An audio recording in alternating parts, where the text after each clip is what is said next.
शमशान का सन्नाटा अब अपने चरम पर था। विक्रम के कदम भारी थे लेकिन इरादे नहीं।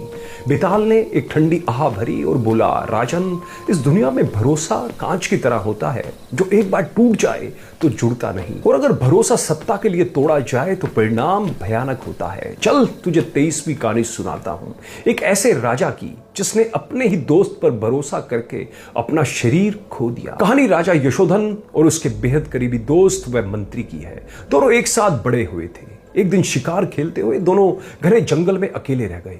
वहां उन्होंने एक ब्रह्म राक्षस यानी मृत ब्राह्मण की आत्मा को रोते देखा। राजा को दया आ गई। उसके पास परकाया प्रवेश की दुर्लभ विद्या थी। राजा ने मंत्री से कहा, मित्र, मैं अपनी आत्मा इस मृत ब्राह्मण के शरीर में डालकर इसकी मुक्ति का उपाय करता हूं।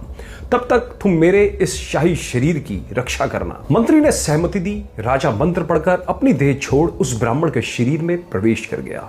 जैसे ही राजा की आत्मा निकली, मंत्री के मन में राजपाट का लालच आ गया। उसने सोचा, अगर मैं राजा के शरीर को नष्ट कर दूं तो वह वापस नहीं आ पाएगा और मैं राज्य का मालिक बन जाऊंगा। मंत्री ने तुरंत लकड़ियां इकट्ठी की और राजा के शरीर को आग लगा दी। जब राजा ब्राह्मण के शरीर में वापस लौटा तो देखा कि उसका शरीर राख हो चुका है। वह समझ गया कि दोस्त ने धोखा दिया है। मंत्री ने राज्य जाकर राजा की मौत का ऐलान किया और गद्दी हत्या ली। बाद में राजा ने अपनी बुद्धि से एक गायक का वेश धरा और गीतों के जरिए सच्चाई उजागर कर अपना राज्य वापस पाया। कहानी खत्म कर बेताल ने विक्रम की गर्दन जकड़ते हुए पूछा, राजन, मंत्री ने धोखा दिया, यह उसका पाप था, लेकिन तू बता, इस पूरी दुर्घटना और राज्य में हुई उथल पुथल का असली जिम्मेदार कौन है? वो मंत्री जिसने शरीर जलाया या वो राजा जिसने शरीर छोड़ा? याद रख, जवाब जानते हुए चुप रहा तो तेरे सिर के 1000 टुकड़े हो जाएंगे। विक्रमादित्य ने शांत स्वर में उत्तर दिया, बेताल, इसका असली जिम्मेदार और दोषी स्वयं राजा है। क्यों? क्योंकि मंत्री तो केवल सेवक था। लालच इंसान की फितरत हो सकती है, लेकिन राजा का सबसे बड़ा धर्म प्रजा की रक्षा और स्वयं की सुरक्षा है।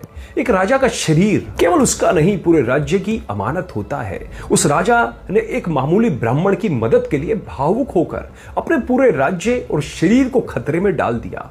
उसने अपनी सुरक्षा एक अकेले व्यक्ति के भरोसे छोड़ दी, जो राजनीति और कूटनीति के नियमों के विरुद्ध है। जिस राजा को यह भान ना हो कि उसका जीवन राज्य के लिए कितना कीमती है, वह अविवेकी है। अतः मंत्री के पाप का असली कारण राजा की यह घोर लापरवाही ही थी। विक्रम का जवाब सुनते ही बेताल जोर जोर से हंसा। राजन, तेरी कूटनीति की समझ लाजवाब है, लेकिन तू फिर बोला, इसलिए मैं चला। और बेताल हवा के झोंके के साथ उड़कर वापस उसी पेड़ की डाल पर जा लटका।